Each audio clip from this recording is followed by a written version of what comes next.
Estou hoje aqui com Paula Zamboni, mãe, triatleta, maratonista, super esportista, cofundadora do movimento Queremos Ser Testados, que tenta juntar atletas e treinadores para focar no antidoping. A gente vai falar mais sobre isso mais para frente. E assim, detentora de uma carreira super bacana no esporte. É engraçado chamar de carreira, né? É uma carreira, é uma né? carreira, é uma 20 carreira. anos, 20 anos. Me conta, como é que você começou? Como é que foi? Por que começou no esporte? Eu comecei correndo, né? Para emagrecer. Como todas as mulheres. Como todas as mulheres. O meu foco era ficar magra. E logo depois que eu comecei a correr, eu comecei a namorar um professor de academia, de localizada. Só que ele ficava o final de semana inteiro na academia, trabalhava com várias coisas e eu ficava lá também. Daí eu falava, então eu vou correr mais um pouquinho, então eu vou fazer um pouquinho de spinning. Aí eu ia pra aula de spinning e emendava. 1, 2, 3. Corre, pedala aqui pra caramba, é só você aprender a nadar. Aí eu, tá, é fácil, né? Continua sendo o meu, preciso aprender a nadar, até hoje. Mas enfim, 5 mais ou menos, era quase que exótico, né? Fazer triatlon, poucas pessoas faziam, eu era, né, bem jovenzinha. E aí eu fui fazer de brincadeira, fui fazer de total, falei, vou fazer fui fazer Macaé, pelo próprio Rio Tri, que nem chamava Rio Tri, era Triatlon Rio, acho, não sei, mas fui fazer Macaé, adorei, e eu lembro assim, perdidaça na prova, não sabia nem o que estava acontecendo. Transição, como é que faz isso, né? E aí continuei, fui me apaixonando, aí fui gostando mais de pedalar, né? Porque até então o meu longo de bike era dar 4 voltas na lagoa, né? Sem clipe? Sem clipe, com uma marca de bicicleta que nem existe mais. Outro dia eu descobri, falei, nossa, nem existe mais. E aí fui descobrindo, casei, continuei, e aí o meu marido se apaixonou por pedalar também, então acabou sendo uma coisa que até hoje é o que une a gente adora pedalar junto. E tive as crianças, continuei durante as gestações, e aí foi realmente ficando uma coisa para a vida, assim, nunca passou pela minha cabeça não fazer, assim, virou algo que é meu, assim, já está intrínseco no meu dia a dia, assim, eu não consigo pensar a minha vida sem fazer o triatlon. Não sei se você usa, assim, os treinos, para mim, principalmente os treinos longos, viram meio que uma terapia. Se eu não fizer, cara, tá faltando alguma coisa no meu dia, eu preciso estar ali para pensar, para tentar resolver, ajeitar a cabeça. Isso para mim é muito forte, é o momento que, né, eu me encontro comigo mesma e eu sinto muita falta. E assim, eu me lembro na minha lua de mel, quer dizer, eu estava em lua de mel, tinha coisas maravilhosas para fazer. Mas eu já estava uns 4 dias sem atividade, 4 dias sem correr, que para mim realmente a corrida é o momento melhor, assim, de terapia. E aí um dia o meu marido falou assim, dá uma corridinha? Vai dar uma corridinha. Dá uma voltinha ali pro tênis. Eu acho que também é interessante. A minha lua de mel também eu passei em Santo Antônio dos Pinhais, Campos do Jordão, com a bicicleta. Com a bicicleta. Pô, falei, pior que eu bicicleta, eu levei. Levei bicicleta. E assim, e hoje em dia, quando as pessoas perguntam, comentam, mas você tem 3 filhos, mas eu falo, gente, é o que me mantém. É o que me faz ter energia para lidar com o meu dia a dia. É o que me faz ter cabeça. É um momento que, assim, parece que reseta tudo, alinha todos os meus hormônios, e aí eu vou para casa bem, aí eu tô ótima, eu dou atenção, eu brinco, eu trabalho. É o que me dá abertura para o resto do dia. Eu acho que o esporte, pra gente que é mãe, que tem, enfim, trabalho, não é? É a válvula de escape dos problemas e é o momento que a gente libera o raio da serotonina e que chega em casa feliz. As crianças pintam as paredes e você fala, tudo bem, depois eu dou uma demão de tinta, não tem menor, né? Dá uma liberada. Não, assim. Mas isso é total verdade. E eu acredito que é isso mesmo, é químico, é hormonal, não tem nada igual. Sim. E aí, acho que por isso que eu me apaixonei tanto. Encontrei a corrida e o triatlon, foi como se uma chave tivesse virado na minha vida. E aí, assim, é isso, faz parte. Não é e que... aí, um círculo de amizades, é isso. Meu marido pedala comigo, é legal, a gente divide. Você cria um ambiente que te traz bem-estar. Total. Né? Super bem-estar. Né? E os prêmios? Foram vários. Prêmios. Qual a primeira pergunta? Qual foi o mais difícil? O mais duro? E o mais gostoso? O mais difícil foi a Maratona do Rio esse ano. Assim, e não é porque tá fresco na minha mente, não. Assim, porque foi agora, não. Realmente foi uma das poucas provas que eu fiz pedindo para Deus para terminar. Pedindo assim, eu só quero chegar, eu não posso parar. Porque eu fui com uma expectativa, achando que eu tinha condição de fazer um tempo que eu não tinha. E no final eu me questionava se eu realmente queria aquele tempo. Então eu fui muito forte. E na metade o meu corpo começou a reclamar. E eu fui pedindo pelo amor de Deus. E os meus filhos estavam na chegada. Não é sempre que eles vão. As provas são muito cedo, eu não faço essa questão. Mas era aqui, né? No aterro do Flamengo, não era tão cedo e o meu marido foi. E eu só não queria que eles me vissem chegar chorando, me arrastando, carregada. O meu pânico era esse. Ou não chegar, né? Desistir. Eu nunca desisti de uma prova, nunca abandonei uma prova. E aí, assim, pra mim... E aí eu terminei. Passaram-se, eu acho que uns 40 dias. Até que eu recebi um e-mail da organização dizendo que era pra eu dar um pulinho no centro da cidade, buscar meu troféu. Porque eu tinha... Você ganhou. Eu tinha ganhado terceiro na minha categoria, não sei... Meu Deus, como assim, né? Aquele troféu, olhar para aquele troféu 42K, eu olhei para aquele troféu e falei, caramba, porque eu sou uma maratonista porque já fiz algumas, mas não é a minha atividade principal. E foi tão duro, e aí eu consegui a classificação que eu queria ir para Boston, então assim, esse foi realmente muito emocionante para mim. Muito marcante. Muito marcante. E um troféu singelo que eu recebi na minha cidade natal, né, porque eu sou mineira, de Além Paraíba, e o tempo que eu morei em Além Paraíba, eu sonhava que tivesse esporte, que tivesse competição, que as pessoas fizessem mais uma atividade, e hoje isso está acontecendo. E eles organizaram uma corrida, e eu fui fazer.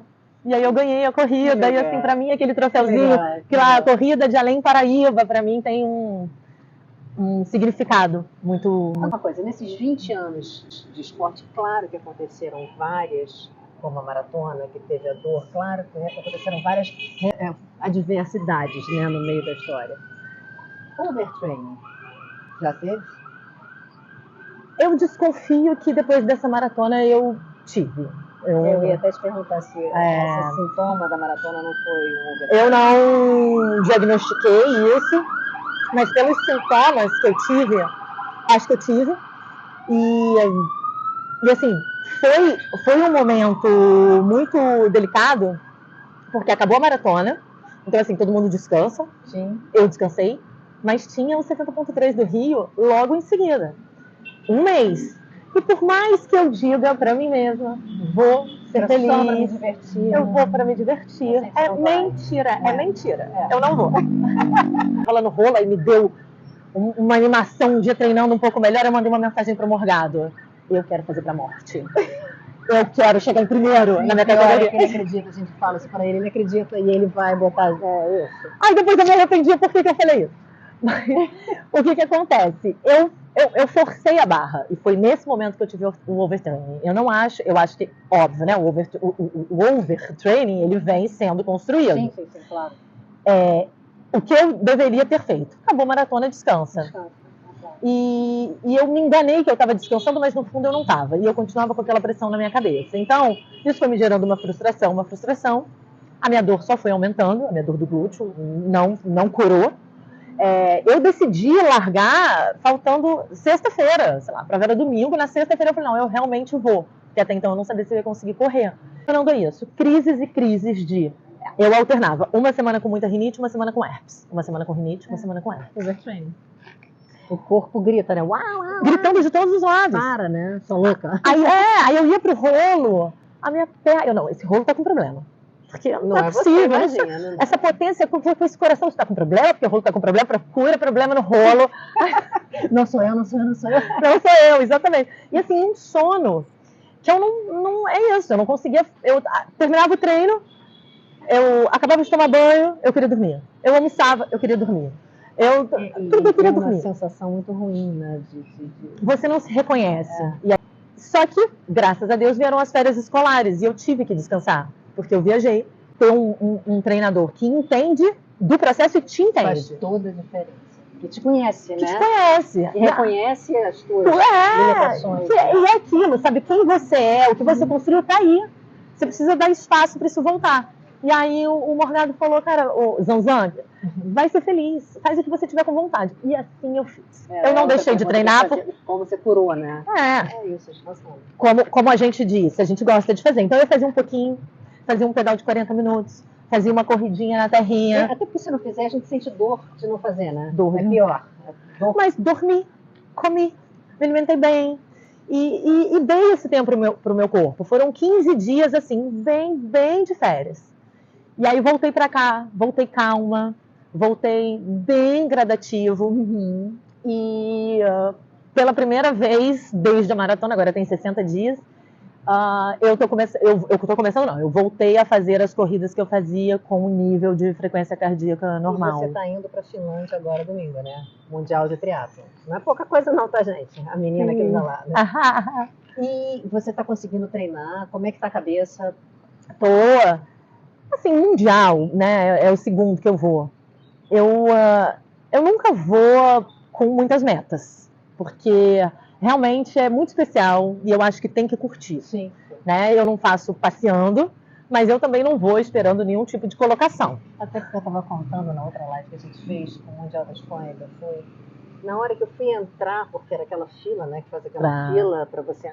Tinha na minha frente, Paulo, uma mulher, uma sueca, que devia ter quase 2 metros de altura, por, sei lá, 300 de largura. Eu fiquei do lado, eu falei, cara, o que eu estou fazendo aqui? É outro patamar. É outro patamar. As equipes, por mais que sejam amadoras, vão com a bicicleta montada, vão com o fisioterapeuta. Não, é uma outra história. É uma outra história. Outra realidade. Até porque, fazendo parênteses, quando você me perguntou dos troféus, né? Assim, eu guardo com o maior carinho os troféus que eu tenho da Suíça, do tempo que eu morei.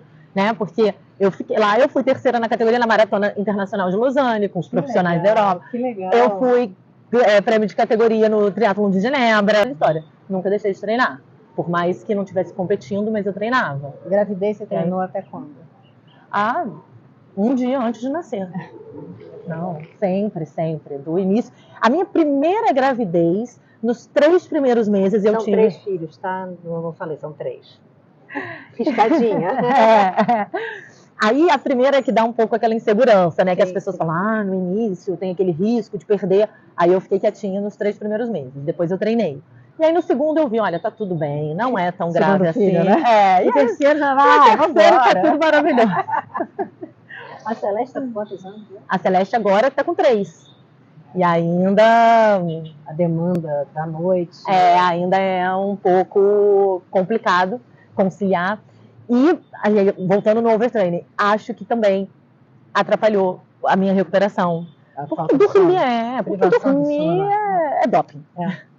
É maravilhoso. Dormir, quem pode dormir, não tem nada que recupere tão bem. Sim.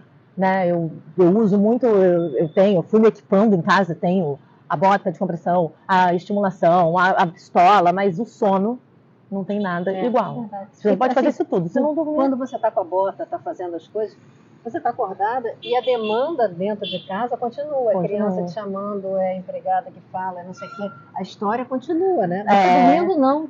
Não, só se um pesadelo ou o marido cutucar, mas você está descansando mesmo, né? Descansando mesmo, é o único momento que você desliga, né? Sim. E aí relaxa e acaba. Overtraining, doping. Vamos falar sobre isso? Porque eu acho que uma coisa está totalmente ligada à outra. Sim. As pessoas estão tentando se transformar em máquinas. Nós somos seres humanos. Não existe nenhuma performance. Pra quê, né? Pra quê? Qual é o ganho? Exatamente. Você está à frente da Comissão Antidoping. Queremos ser testados, é o nome do movimento. E como é que anda? A gente vai conseguir realmente testar mais atletas? Como é que... Fala um pouquinho. O movimento começou com esse nome, mas ele não é só de teste, né? E a gente tem que deixar bem claro isso. Assim, o movimento começa na conscientização, educação, teste e punição. Então, é uma coisa nova, a gente começou esse ano, mas a ABCD teve, que é a Agência Brasileira de Controle de Dopagem, a ABCD teve uma super, assim, aderência com a gente, recebeu muito bem, está apoiando, quer fazer. O Leandro Lentini, né, diretor aqui do Rio Tri, ele já conseguiu com a ABCD que no Rio Tri vai ter, então esse foi um super ganho, mas tem muitas provas Brasil afora. Sim. E a gente precisa de massa, né? De volume. Para poder fazer uma diferença, a gente tem que conseguir atingir. Então, a gente criou um grupo no WhatsApp. Ali a gente troca informações. E a gente troca rede de contatos também. Quem tem contato, fulano, organizador da prova tal. E a ideia é começar a fazer uma pressão, não só nas organizações, mas também nos patrocinadores. Porque a gente sabe que o teste é caro. Sim. Né? As inscrições já são muito caras, então ainda colocar um teste. Muitas organizações não veem vantagem, porque dizem, mas as pessoas nem vão, né? Quem se dopa não quer vir, então eles têm um interesse comercial.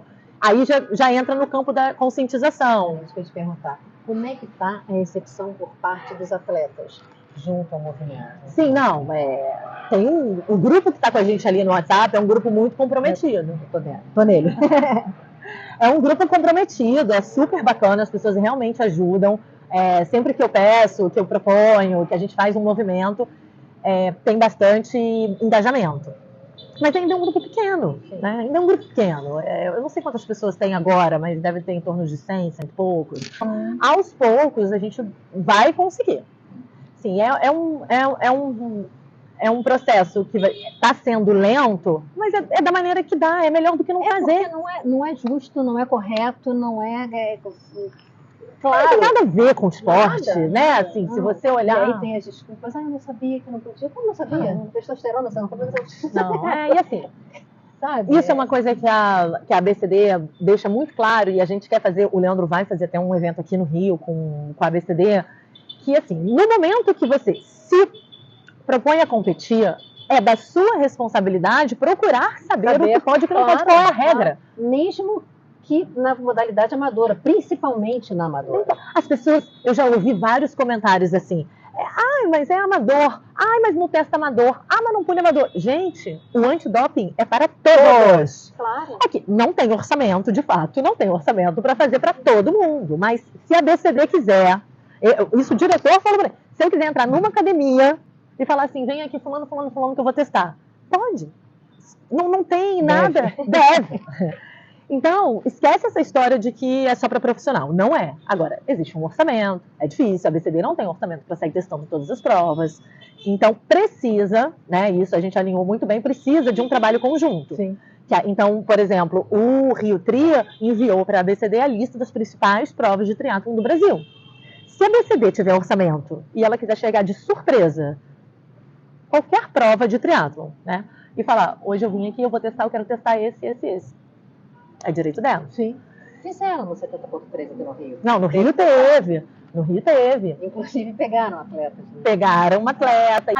Então, a gente está começando a aprender muita coisa. Sim, é tudo muito novo. É tudo novo, mas eu acho que o ponto, assim, mais importante é que a ABCD está sendo receptiva e a gente está conseguindo sensibilizar também alguns patrocinadores. Então, a Z2 fez uma iniciativa de financiar. Eles não fizeram o teste no Capixaba. Porque aí, para os patrocinadores também é ótimo, porque o esporte fica nivelado igual, tá todo mundo igual ali, né? Tá tudo, exatamente. E aí mais atletas entrarão, porque aí não tem aquela coisa da máquina. Se o cara consegue, por que eu vou conseguir também? Deixa de ser máquina, né? Eu ouvi isso, preparem-se para as provas ficarem vazias. Eu disse, ou não. Não, acho que muito pelo contrário. Não, porque as pessoas olham de fora e falam, caramba, o que é isso? É isso? Eu preciso ser assim para estar na prova? E não é. Não é. E não é. E aí, assim, Você pega o Itaú BBA, que patrocina, né, as provas da Unlimited, do Ironman. É um banco que dissemina, que fala muito de transparência, de valores, de confiança. Então, meu amigo, se você fala de confiança e transparência, você vai patrocinar uma prova onde as pessoas se dopam, se transformando em máquinas, assim, a troco do que eu não entendo. E ganho, né?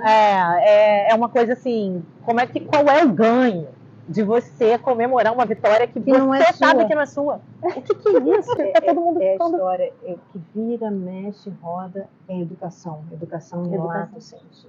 É as pessoas entenderem que a lei de Gerson não valia nos anos 70, não vai valer hoje, não pode ter lei de Gerson, ninguém pode se dar bem o tempo todo. Exatamente. É educação.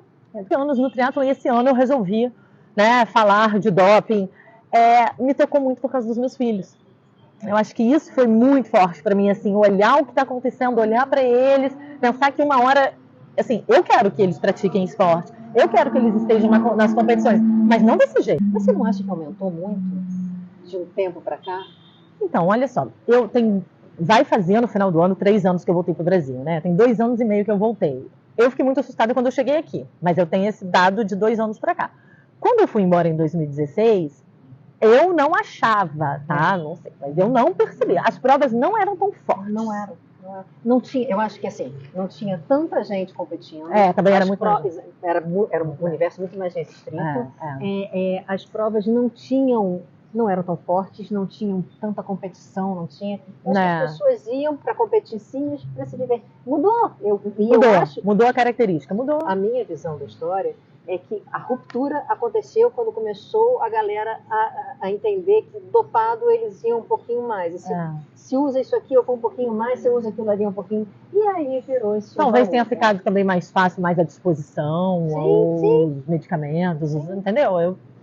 Mas assim, para mim começou a chamar muito para esse lado. Claro que tem a questão da saúde, mas eu acho que cada um faz o que quer com a sua saúde. Aí é problema de cada um. Mas para mim começou a chamar muito essa coisa do fair play mesmo, sabe? Sabe? Como é que eu vou falar de uma coisa que para mim é um super valor, assim, né? Dentro do esporte, quantos valores maravilhosos que você ensina, que você traz para sua vida, só que o negócio é fake. E eu sempre me pergunto se essas pessoas que foram pegas no doping, se não ficam com vergonha na hora que, cara, olha só, tira o troféu da sua mão, não vai, tá aqui o troféu é para outra pessoa, e você não vai competir um ano? Quanto tempo? Não, depende da substância, depende da competição, mas assim, essa agora que foi pega aqui no Rio são 4 anos. E aí tem toda uma escadinha também de punição. Se você, na hora do teste, você foi chamado para ser testado, se você ali antes de ser testado já diz que você tomou, você já reduz a pena. Se depois de ter testado, aí você vai reduzindo conforme que se você continuar competindo e negando e entrando com recua, também vai aumentando a sua pena. Mas isso leva um tempo, né? Entendeu? Tem que pelo menos fazer a minha culpa e passar algum tipo de vergonha, né? Tem que ter, né? Tem que ter. E eu acho claro que existem os remédios controlados, que você tem uma prescrição médica, que o médico vai atestar que você pode, tem e deve usar esse tipo. Mas aí é um outro caso. Mas tem que pedir antes da competição. Sim. Não adianta você competir, ganhar, e falar, mas eu tenho essa questão aqui de saúde. Mas você tem que ter pedido antes. Você tem que, o médico tem que atestar e você tem que levar junto à confederação. É tudo por e-mail, é super simples. Você faz por e-mail, e eu uso terapêutico, é o nome. Mas tem que ser antes. Não adianta depois da prova falar, mas eu tenho endometriose, tenho que tomar, meu amigo. Então agora, você tem que saber. Desolé. Desolé, já era. Gente, Paula Zamboni, triatleta, mãe, concilia a vida lindamente. Super fã, sou muito fã. Obrigada, querida. Obrigada, Adriana. Eu que agradeço, obrigada. Traga o troféu para o Brasil, para nós. Trago, medalha, vai ser medalha. Certo. Obrigada. Valeu.